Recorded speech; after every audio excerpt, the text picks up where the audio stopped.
Италийн нэгэн хотод Карбонагийн гэр бүл амьдарч байжээ.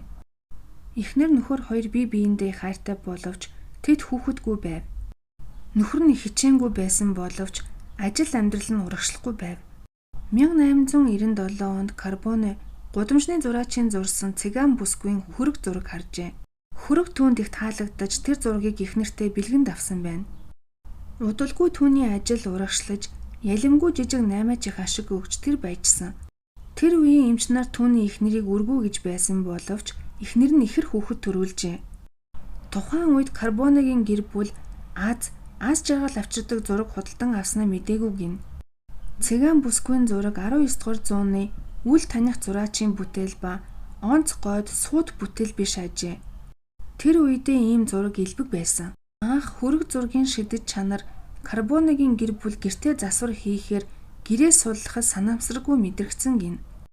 Карбоне зарим ий тогшлон агуулхад хураасан байв. Ингээд засвартай гэртээ тухлан амьдрах гэхэд хүүхдүүд нь өвдөж гэр нь шатжээ. Энэ үед Карбоне гутарч бодолд автах болов. Нэг өдөр тэр сэтгэлээ тайдруулах гэж циган бүсгүйн мартсан зургийг гэртээ санаж оруулжээ. Гэтэл багахан хугацааны дараа азгуудал эргэж бүх зүйл хэвийн болжээ. Үүнээс хойш зураг тэдний гэрээс гараагүй ба Карбоне зургийг шидэд чанартайд нь итгэх болжээ. 1938 онд Карбонагийн хүү Марио Америкийг зорихоор шийдсэн. Карбоне хүүдээ аз хүсэж зургийн хуулбар хийж өгчээ. Хүү Марио Америкт амжилт олсон. Амжилтанд хүрсэн Марио олон удаа хэвлэлд ярьслага өгөхдөө амжилтаа уг зурагтай хамааруулж талархаж ярьж байжээ. Уг зураг хэдэн үе дамжин Карбонагийн удам аз жаргалтай эрүүл сарвал хүүхэдтэй элбэг дэлбэг хүссэн бүхэндээ хүрч амьдарсан байна. Тэр байтугай Марио Карбоне мөрөөдө тоглоомд хаттай байсан гин. Марио зургийн хуулбарыг олон найздаа өгсөн ба тэд ч гэсэн амжилтанд хүрч зургийн эд шидэнд итгэсэн гин. Тэгээд циган бүсгүйн хөрөг зураг аз жаргал авчирдаг шидэд чанарын талаар хэвлэлүүд олноор бичих болов. Алдарт Daily News сонин уг зургийг болон амьдралд гаргасан сайхан өөрчлөлтийн тохиолдлуудтай нийтэлжээ. Ингэснээр мянган айл зураг таржээ. Үүнээс хойш олон талархлын загтал сонинд ирэх болсон. Загтал болгонд өвчнөөсөө салсан, бизнес нь сайжирсан, ажилд орсон, гэр бүл нь хэрүүлгүй болсонд талархсан байв. Тухайн үед бараг хүн бүхэн сонин хэвлэл болгон циган бүсгүйн хөрөг зурганы талаар ярьж байв. Анх зураг нийтэлсэн Daily News сонинч маш их амжилтанд хүрсэн ба одоо ч Америк нэгдсэн улсын хамгийн нэртэй хэвлэлээр тооцогддог байна. Үүнээс хойш Европын олон сонин хэвлэл нийтлэгдсэн.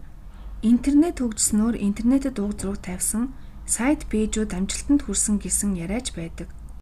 Гэхдээ зурагтай ярилцах юм бол эд шидэ үзүүлдэг гэсэн байна. Интернетэд уг хөрөг байршснаар олон хүн сэтгэгдэл үлдээсэн. Жишээ нэг бүсгүй үүнд итгэдэггүй байсан ба шалгаж үзэхээр шийдэн гэртээ хуулбарыг үлгэжээ. Удалгүй нөхрийнх нь бизнес өргөжөж баяжсан гин. Харин өөр нэг бүсгүй ээжээсээ хөргөний хуулбар бэлгэнд аваад хүссэн бүхэндээ хүрсэн ба хүрсэн амжилтаа зурагтай холбоотой хэмээн бичсэн. Гэхдээ бас муу зүйл тохиолдсон талаар сэтгэгдэл байсан гин. Нэг эмэгтэй компьютерийн нүүр зураг болгон тавьж ажлаасаа хөөгдөх шахажээ. Харин зургийг устгасан дараа бүх зүйл хэвийн болсон байна. Бас нэг эмэгтэй найзаасаа бэлгэнд хөрөг зураг аваад дүүч хүрсэн ч ганц бие хэвээр байсан ба шүн болгон циган бүсгүйтэй хар дарсан зүүдэлдэг болжээ. Хэсэг хугацааны дараа гэртээ циган бүсгүйн дүрс харах болсон. Үүнийг дүүдээ хилтэл дүүн хөрөг зургийг гэрээс нь авч явснаар бүх зүйл нь хэвийн болсон гинэ. Магадгүй хүн болгон циган бүсгүйн хөрөг зураг тусалдаггүй байх. Хөрөг зурганы эд шидэнд итгэх итгэхгүй нь хувь хүний өөрийн итгэлээс хамаарна.